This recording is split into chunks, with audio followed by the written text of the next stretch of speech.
Et salut à tous, c'est Linko. Alors j'espère que tu vas bien. Aujourd'hui petit tuto, du moins je vais te montrer comment je réalise mes trous dans le verre. Ici je vais percer ma cuve pour mes Opistopsis rufithorax. On va se faire une belle ADC en verre et ça fait plaisir. Alors je sais qu'énormément de personnes galèrent pour percer le verre. Et d'ailleurs il y a beaucoup plus de personnes qui ont peur de percer du verre que de personnes qui ont percé malencontreusement en foirant leur perçage ou qui ont réussi et qui en parlent peu. Bref, parlons peu, parlons bien. Je vais te donner 5 astuces et un petit bonus à la fin pour te montrer comment je perce et je vais te donner tous mes petits détails. Alors avant de commencer la vidéo, tu pourras regarder en fond ici comment je perce ma cuve. Je vais te dire déjà, surtout ne fais pas comme je fais sur la vidéo, c'est-à-dire que je te conseille d'avoir des lunettes de protection, des habits qui te couvrent totalement et bien sûr des gants.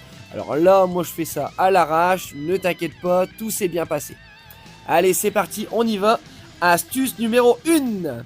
Alors bien sûr, pour percer du verre, il va te falloir, forcément, un forêt qui est dédié au perçage du verre. Alors généralement, on utilise des forêts en diamant. Là, j'ai plutôt opté pour tenter ça avec un forêt céramique. Je te mettrai le lien dans la description, il n'y a aucune pub. Je te mets ça et franchement, ça a bien marché. Donc déjà, choisis un bon forêt qui sera résistant pour le verre et surtout des forêts neuves. Ne prends pas un vieux forêt qui traîne chez papy depuis au moins 50 ans, qui est tout rouillé, qui a déjà percé 50 000 trucs, dont du carrelage, tout ça. Pars sur du neuf pour être tranquille. Voilà pour la première astuce. Astuce numéro 2. On a parlé du forêt, on va parler également de la perceuse. Alors pour percer du verre, en fait il faut rien de bien faramineux. Il va falloir une perceuse qui, même avec une toute petite perceuse, c'est encore mieux. Il va falloir baisser en tours minute. Moins de 1000 tours par minute, c'est encore mieux. Pourquoi? Parce que si tu perces trop vite, ça va chauffer et là ça risque d'exploser et de galérer. Tu vas rayer ton verre si tu pars sur les côtés, tu vas faire des éclats, donc il va falloir percer à vitesse plutôt assez faible. Donc si tu as plusieurs vitesses, tu mets vitesse 1, c'est plutôt long, c'est fastidieux, mais quand tu perces une fois de temps en temps comme moi, ça se passe très bien. Et d'ailleurs pour la perceuse, tu perces toujours avec ton forêt à 90 degrés pour éviter de basculer sur le côté. Certains mettent un petit bout de scotch pour pas que le forêt vacille au tout départ.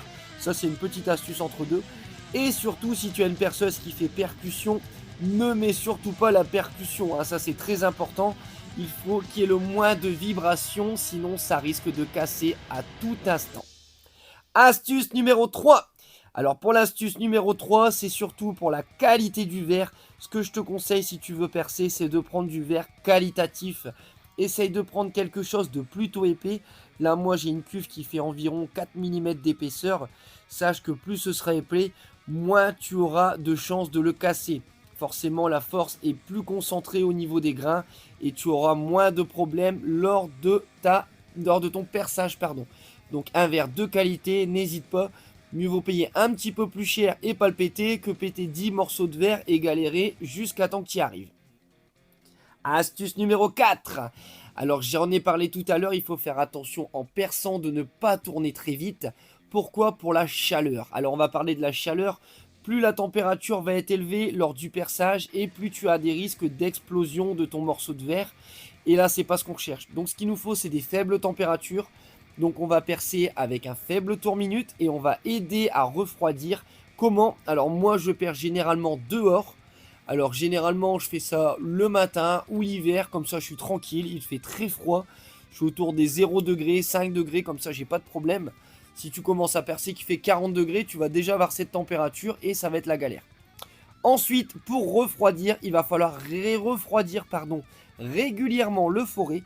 Pour ça j'ai utilisé deux techniques. J'ai déjà fait une fois un puits, rappelle-toi, avec de la pâte à modeler dans laquelle j'avais mis de l'eau. Ce qui me faisait un récipient dans lequel le forêt baignait tout le temps. Ça c'est bien, tu peux te mettre aussi dans un lavabo ou dans un bac, tout en ayant le morceau de verre bien sûr protégé sur une couverture ou sur quelque chose de dur et qui évite les secousses. Mais le problème avec ce petit récipient en pâte à modeler, c'est que l'eau finit quand même par chauffer. Donc là, comme tu peux voir en fond d'image, j'ai opté pour un petit pchit. et je viens cheater vraiment tout le temps avec de l'eau fraîche sans jamais m'arrêter. Alors là, la vidéo, j'ai accéléré un petit peu. Pour info, pour faire ce trou, c'était un trou de 1 cm de diamètre. Ça m'a mis à peu près un quart d'heure. Ça peut paraître long, mais quand tu fais ça, comme je te dis, de temps en temps, ça passe et c'est vraiment nickel et je suis très fier de moi. Allez, astuce numéro 5.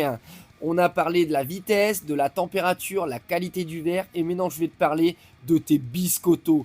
Surtout, ne force pas. Comme je t'ai dit, plus tu vas forcer, plus il y aura de contact entre ton forêt et le verre. Certes, tu pourras gagner du temps, ça pour aller plus vite, mais surtout, tu auras beaucoup plus de chances que le verre explose. Donc surtout, laisse faire juste ta perceuse. Tu l'appuies simplement, tu la maintiens, mais surtout, tu ne forces pas, tu laisses avancer.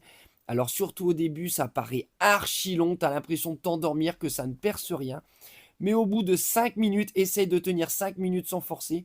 Tu retires le forêt, tu check et tu vas voir qu'au final, il y a vraiment un petit peu de verre qui est attaqué et ça va avancer progressivement et tranquillement jusqu'à la fin. Voilà les amis, alors ça c'est mes 5 points que j'ai utilisés pour percer et ça a marché du tonnerre. Une petite astuce en plus que je peux te dire, c'est que lorsque tu es vers la fin du perçage, là j'ai pas pu parce que c'était une cuve qui était déjà montée, on conseille souvent c'est de retourner le morceau de verre. Tu auras le trou qui sera déjà préfait, mais tu termines le perçage en ayant retourné le morceau de verre. Ce qui permettra de ne pas avoir les petits éclats à la fin du perçage, tu sais, ça arrive parfois. Donc si tu retournes, tu avais un beau perçage d'un côté, tu retermines le bon perçage de l'autre côté, et là tu es nickel. Tu auras ton trou parfait. Alors ici, moi je vais mettre un petit connectique que je vais visser, donc on verra même pas le contour du perçage, je m'embête pas. Mais sinon, n'hésite pas à poncer un petit peu pour pas avoir de soucis.